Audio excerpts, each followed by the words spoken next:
বাংলায় কয়েকটা লোক আছে আপনারা জানেন, টিচারদের চাকরি খাওয়ার জন্য, গভর্নমেন্ট সার্ভিস খাওয়ার জন্য, যে কোনো ব্যাপারে কথায় কথায় জনগণের কাজ করে না, ওদের ভোট চাই না, ওরা কোর্টে গিয়ে শুধু পিল খায় আর পিল করে, পিআইএল করে করে বাংলার সর্বনাশ করছে।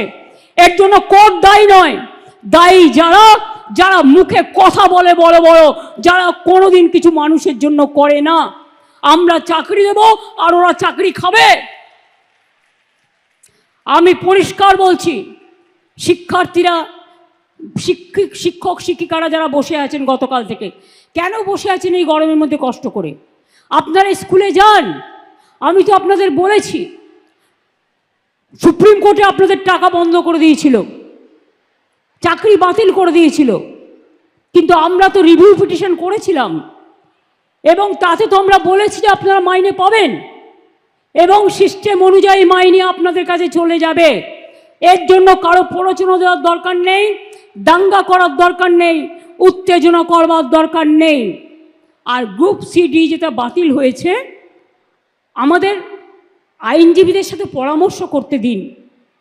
আমরা আইনজীবীদের সাথে পরামর্শ করে বাদবাকিটাও আমরা নিশ্চয়ই আবার দরকার হলে রিভিউয়ে যাব, এইটুকু বিশ্বাস আমাদের উপর করতে পারেন। যারা আপনাদের চাকরি খেয়েছে তাদের উপর ভরসা করবেন না, যারা চাকরি ফিরিয়ে দিয়েছে তাদের উপর ভরসা করুন, আর যারা আগামী দিনও ফিরিয়ে দিতে পারে তাদের উপর ভরসা করুন। আইন আমাদের মানতে হয়, আইন মেনে চলতে হয়, আবার আইনে মনে রাখবেন আইনও যেমন আছে, আইন আবার পথও খুলে দেয়। সুতরাং আপনাদের চিন্তা করার কোনো কারণ নেই। আমি তো নিশ্চয়ই চাইব না আমার রাজ্যে বেকার বাড়ুক। আবার দেখছি হাইকোর্টে একটা কেস করে বসে আছে, 35,000 প্রাথমিক শিক্ষককে ছাঁটাই করতে হবে। এরা কারা? এরা কারা? আমি জিজ্ঞেস করতে চাই, যারা একদিন আমাদের মন্ত্রিসভায় থেকে, তারাও কম লক্ষ্যে টাকা দেয়নি, এই চাকরি দেয়নি, একবার ভাবতে লজ্জা করছে না যে মানুষের চাকরিগুলো করার আগে তার একটা পরিবার আছে, তার সন্তান আছে, সে বাড়ি করেছে, ব্যাংকের লোন নিয়ে কি করে শোধ করবে? একবার চিন্তা করে দেখবেন না? রাজনীতি করতে গেলে শুধু দানবিক মুখ, মানবিক মুখটা কোথায় যাবে? মানবিক মুখের আজকে সবচেয়ে বেশি প্রয়োজন। আর শিক্ষক শিক্ষিকারা আমি বলি, আপনারা নিশ্চিন্তে স্কুলে গিয়ে ক্লাস করুন, আপনাদের মাইনে নিয়ে ভাবতে হবে না।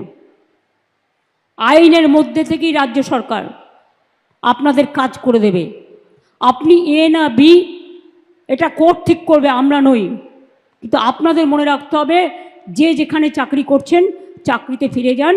টাকা কিন্তু ওই যারা আপনাদের ওস্কাচ্ছে তারা দেবে না, মাইনে কিন্তু গভর্নমেন্ট দেবে। আমি গতকাল সন্ধ্যে থেকে কমপক্ষে 10 বার ফোনে কথা বলেছি। আমি কলকাতায় থাকলে হয়তো 1 সেকেন্ডে মিটিয়ে দিতে পারতাম, কিন্তু যেহেতু আমি মিদনাপুরে আছি, আমি রাত 12টা পর্যন্ত কথা বলেও দেখছি কেউ কেউ রিজিড আছে যে টেন্টেড আনটেন্টেড লিস্ট বের করতে হবে। আরে আপনার কি যায় আসে? কেন অন্যদের কথায় পা দিচ্ছেন? টেন্টেড কি আনটেন্টেড কি আপনার দেখার তো প্রয়োজন নেই। ওটা দেখার জন্য রাজ্য সরকার আছে, কোর্ট আছে। আমরা এভিডেন্স নেব, আমরা কোর্টের কি বলা হয়েছে দেখব। এটা আপনার তো লিস্টের দরকার নেই। আপনি চাকরি করেন, আপনার চাকরিটা আছে কিনা দেখার দরকার, আপনি ঠিকমতো মাইনে পাচ্ছেন কিনা সেটা আপনার দেখার দরকার।